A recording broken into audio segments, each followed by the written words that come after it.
Chapter 16. Since they knew that Malou and her 2 children were going to arrive soon, Solange and Damien went to their home in Bethlehem, Pennsylvania, and prepared it for the family's arrival. "Do you recall how they decorated the house?" Damien asked as they entered the old mansion. "Oh yes, trust a woman to remember these things, sweetheart. I particularly remembered the kitchen.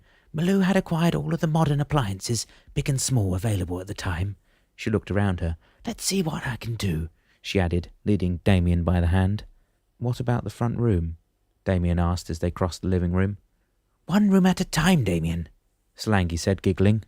"But if you took all of the bookshelves out of there and replaced them with nice wallpaper and some pictures, it should do the trick." An hour later, the old house was unrecognizable. Every room had been renovated and the decor changed to what it was when Dan and his family lived in it. "We should congratulate ourselves, my dear," Damien said, standing back from the back porch and looking up. "She looks as good as she did then. I just hope we hadn't forgotten any detail." "Don't worry about a thing," Solange said. "Damien will soon correct any imperfection when he gets here." "Okay then, should we go and bring them over, do you think?" Damien asked. Solange took her husband's hand and said, "Well, let's wait until Dan gets here, shall we?" "Good idea. I hate to go ahead of Chippewa anyway. He can get in such a snit when we get in his way."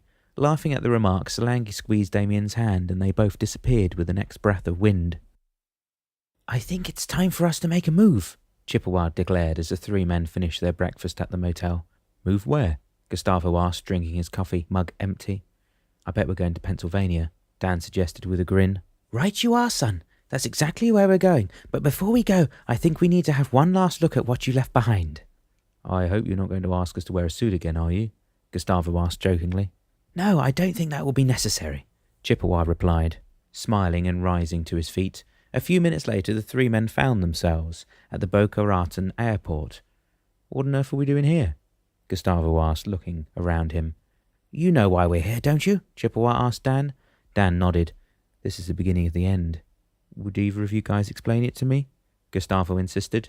"This is one of the airports where I took the too many flights away from home. See, Seagate promoted me to regional manager, and in no time I was flying all over the States, and then to Canada and Mexico." "And you didn't like to be away from home that much, did you?" "No, not really. What I mean is that I enjoy going to new places and experience new things, but I was away from home and family too often, and Malou was getting anxious." "Oh yes, parting doesn't make the heart grow fonder when you're married, does it?" Gustavo remarked. "I know something about that, to be sure." "I guess you would," Dan said, recalling that his friend spent months away from his wife while in the army. "Okay then," Chippewa said. "But before we go, I need to have a quick chat with you both. Why don't we take a seat somewhere around here?" he invited, pointing to the chairs in the departure lounge. Once they were seated, Chippewa began. "I just want you both to realize that we are going to fly into a span of time that will see us land in Pennsylvania. During the trips, flashes and memories will parade in front of your eyes, Dan, but at no point should you attempt to stop or advance in the future.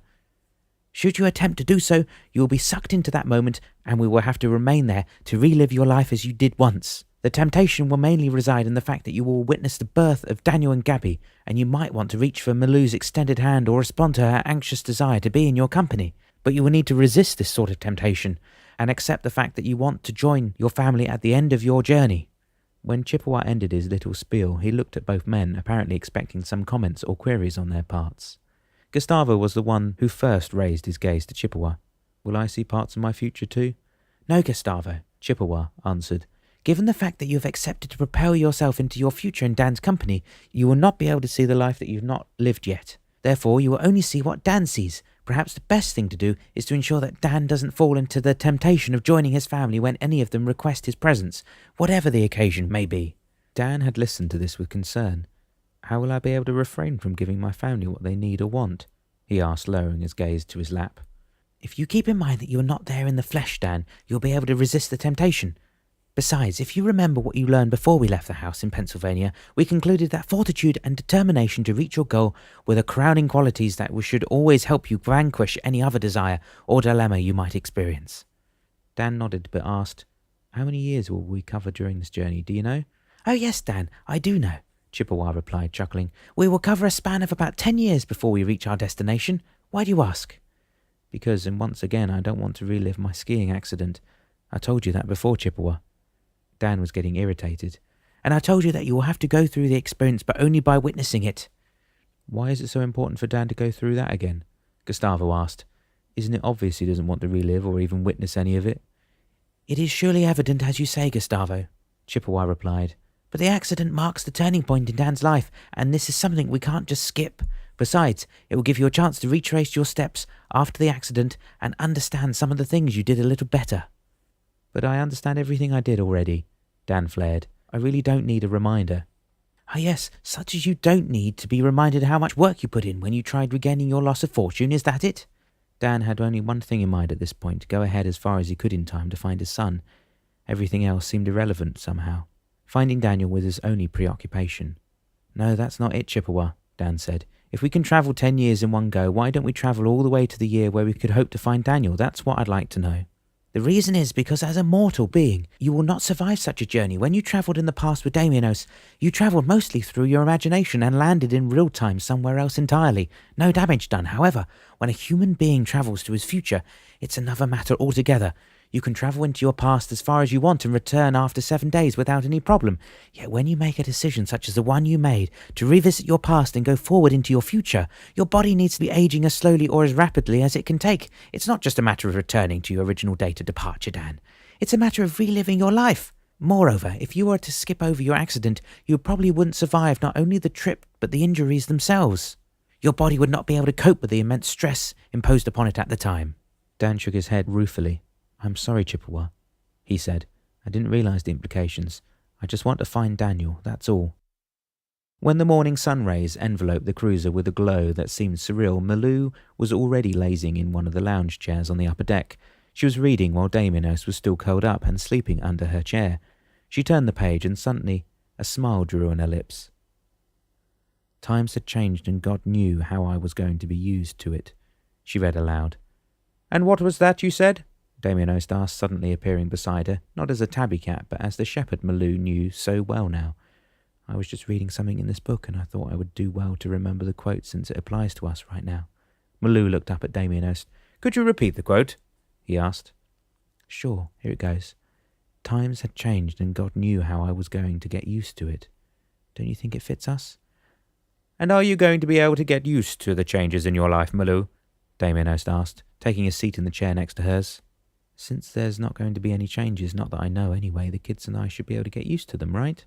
And if there were changes along the way, you will be able to accept these changes and adapt your lifestyle accordingly? Blue tittered. You know, Damianos, Dan and I and the children in turn have seen many ups and downs during our lives, but we always knew that somehow we would be okay. As it says in the quote, God knew how we were going to get used to it. And we did. I'm not saying it was easy, especially when Dan had his accident and even afterward. But we made it in the end. We always trusted in God, and that's all one needs to do, that and working hard to recover from a downfall. Damianos nodded. You're a very wise woman, Malou Politano, and a courageous one, too. Malou smiled shyly. I don't do very well with compliments, Damianos, and I surely appreciate them. Thank you. You're welcome, Damianos replied. And now do you think we could wake up the two sleepyheads below deck and prepare ourselves for the journey ahead? Where are we going? Malou asked. I've given birth to Stefano only yesterday. Isn't it a bit too soon to advance in time again? Not really, my dear. Let's just go downstairs and have breakfast while I explain what's going to occur, all right? Okay, then, Malou replied, getting up from the chair and following Damianos down to the cabin below deck. Even before they reached the last step into the kitchen, the aroma of pancakes sizzling happily in the skillet teased their nostrils. Good gracious, Malou exclaimed. I didn't realize you were up already. Gabby turned her head to her mother. That smells divine. Thank you for that. You're welcome, Mum, Gabby replied, smiling. Where's Stefano? Is he up already? Oh, yeah, I don't know what's got into him this morning, but he sounds a bit different, like chirpier or something. Gabby tittered and looked up at Damianos. Would you like some bacon? She asked him. Sure would, thank you, Gabby, Damianos replied, taking a seat at the table. Malou sat down across from him and deposited her book on the table. Damianos took it and looked at the cover. Aha, he said, a grin drawing on his lips. John Mortimer, a very clever man indeed, he remarked. Who's that? Stefano said, stepping into the kitchen, a towel around his waist and drying his hair with another. Why don't you go and get dressed first? Malou told him. Before we start talking about things? Okay, I'm gone, Stefano replied, chuckling as he made his way back to his sleeping quarters. He sounds happy, all right, Malou remarked, looking at Damianos. Do you think it's because he's now able to relive his life the way he knows it? Upon hearing the remark, Gabby turned around from the stove abruptly. What did you mean by that, Mum? Has something happened while I was asleep? She frowned. As a matter of fact, yes, Gabby, Malou answered. Your brother was born last night. Was he? Really?